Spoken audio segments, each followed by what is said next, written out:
ವೀಕ್ಷಕರೇ, ನೀವು ನೋಡ್ತಾ ಇದ್ದೀರಾ ಪ್ರಜಾ ಫ್ಲಾಶ್ 10. ನಾನು ಮೀರಾ. ಈಗ ನೋಡೋಣ ಇವತ್ತಿನ ಹೈಲೈಟ್ಸ್. ಪೌರ ಕಾರ್ಮಿಕರ ಬಗ್ಗೆ ನಮಗೆ ಸಹಾನುಭೂತಿ ಇದೆ. ವಿಧಾನಮಂಡಲ ಅಧಿವೇಶನದ ಬಳಿಕ ನಿಮ್ಮ ಸಮಸ್ಯೆಗಳಿಗೆ ಪರಿಹಾರವನ್ನು ನೀಡಲಾಗುವುದು ಅಂತ ಉಪಮುಖ್ಯಮಂತ್ರಿ ಡಿಕೆ ಶಿವಕುಮಾರ್ ಭರವಸೆಯನ್ನು ಕೊಟ್ಟಿದ್ದಾರೆ. ಹಾಸನದಲ್ಲಿ ಡಿಸೆಂಬರ್ 5ರಂದು ನಡೆಯುವಂತಹ ಜನಕಲ್ಯಾಣ ಸಮಾವೇಶಕ್ಕೆ 3 ಲಕ್ಷ ಜನ ಸೇರುವ ನಿರೀಕ್ಷೆ ಇದ್ದು, ನಮ್ಮ ನಗರ ಹಾಗೂ ಮೈಸೂರು ಜಿಲ್ಲೆ ವತಿಯಿಂದ ಸುಮಾರು 1300 ಬಸ್ಗಳ ವ್ಯವಸ್ಥೆ ಮಾಡಲಾಗಿದೆ ಅಂತ ಕೆಪಿಸಿಸಿ ವಕ್ತಾರ ಎಂ ಲಕ್ಷ್ಮಣ್ ತಿಳಿಸಿದ್ದಾರೆ. ದೇಶದಲ್ಲಿ ಮೊದಲ ಬಾರಿಗೆ ರಾಜ್ಯದಲ್ಲಿ ವಿಕಲಚೇತನರ ಆರೈಕೆಗಾಗಿ 1,000 ಮಾಸಿಕ ಭತ್ಯೆ ನೀಡುವ ಯೋಜನೆಗೆ ಮುಖ್ಯಮಂತ್ರಿ ಸಿದ್ದರಾಮಯ್ಯ ಮಂಗಳವಾರ ಚಾಲನೆಯನ್ನ ನೀಡಿದ್ದು, ಈ ವೇಳೆ ಅಂಗವಿಕಲರ ಕಲ್ಯಾಣ ಇಲಾಖೆ ಬಜೆಟ್ನಲ್ಲಿ ಕಡಿಮೆಯಾಗಿದ್ದ 44 ಕೋಟಿ ಅನುದಾನವನ್ನ ಪೂರಕ ಅಂದಾಜಿನಲ್ಲಿ ಕೊಡುವುದಾಗಿ ಘೋಷಿಸಿದ್ದಾರೆ.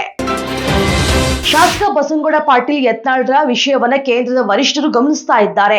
ಶಿಸ್ತು ಕ್ರಮ ಕೈಗೊಳ್ಳಬೇಕೆ ಅಥವಾ ಹೀಗೆ ಸುಮ್ಮನೆ ಬಿಡಬೇಕೆ ಎಂಬುದನ್ನು ನಿರ್ಧರಿಸಲಿದ್ದಾರೆ ಅಂತ ಬಿಜೆಪಿಯ ರಾಜ್ಯಾಧ್ಯಕ್ಷ ಬಿವೈ ವಿಜಯೇಂದ್ರ ಹೇಳಿದ್ದಾರೆ.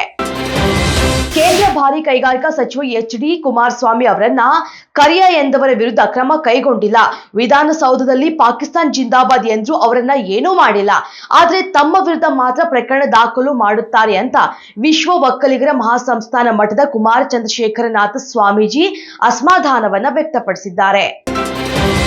ದೇವರಾಜು ಅರಸು ಟ್ರಕ್ ಟರ್ಮಿನಲ್ ನಿಗಮದಲ್ಲಿ ನಡೆದಿದೆ ಎನ್ನಲಾದ ಕೋಟ್ಯಾಂತರ ರೂಪಾಯಿ ಅವ್ಯವಹಾರ ಪ್ರಕರಣದಲ್ಲಿ 2ನೇ ಆರೋಪಿಯಾಗಿರುವಂತಹ ವಿಧಾನ ಪರಿಷತ್ ಮಾಜಿ ಸದಸ್ಯ ಹಾಗೂ ಬಿಜೆಪಿಯ ಮುಖಂಡ ಡಿಎಸ್ ವೀರಯ್ಯ ವಿರುದ್ಧ ವಿಚಾರಣಾ ನ್ಯಾಯಾಲಯಕ್ಕೆ ಸಲ್ಲಿಸಿರುವ ಆರೋಪ ಪಟ್ಟಿಗೆ ಕರ್ನಾಟಕ ಹೈಕೋರ್ಟ್ ಮಧ್ಯಂತರ ತಡೆಯಾಜ್ಞೆಯನ್ನ ನೀಡಿದೆ.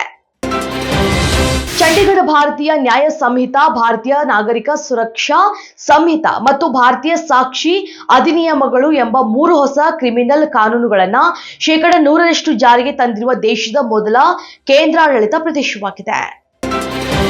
ತಮ್ಮ ವಿರುದ್ಧ ಪ್ರಚೋದನಕಾರಿ ಸುದ್ದಿಗಳನ್ನ ಉಲ್ಲೇಖಿಸಿ ಪ್ರಸಾರ ಮಾಡ್ತಾ ಇದ್ದು, ಭಾರತ ಎಲ್ಲಾ ಸುದ್ದಿವಾಹಿನಿಗಳ ಪ್ರಸಾರವನ್ನ ನಿಷೇಧಿಸುವಂತೆ ಕೋರಿ ಬಾಂಗ್ಲಾದೇಶ ಹೈಕೋರ್ಟ್ನಲ್ಲಿ ರಿಟ್ ಅರ್ಜಿಯನ್ನ ಸಲ್ಲಿಸಲಾಗಿದೆ.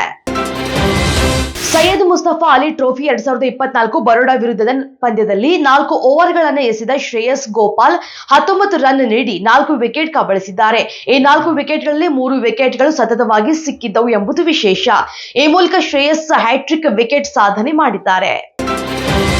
ನಟ ಸತೀಶ್ ನೀನಾಸಂ ಮತ್ತು ರಚಿತಾ ರಾಮ್ ಕಾಂಬಿನೇಷನ್ ನಲ್ಲಿ 2018ರಲ್ಲಿ ತೆರೆ ಕಂಡ ಸಿನಿಮಾ ಅಯೋಗ್ಯ.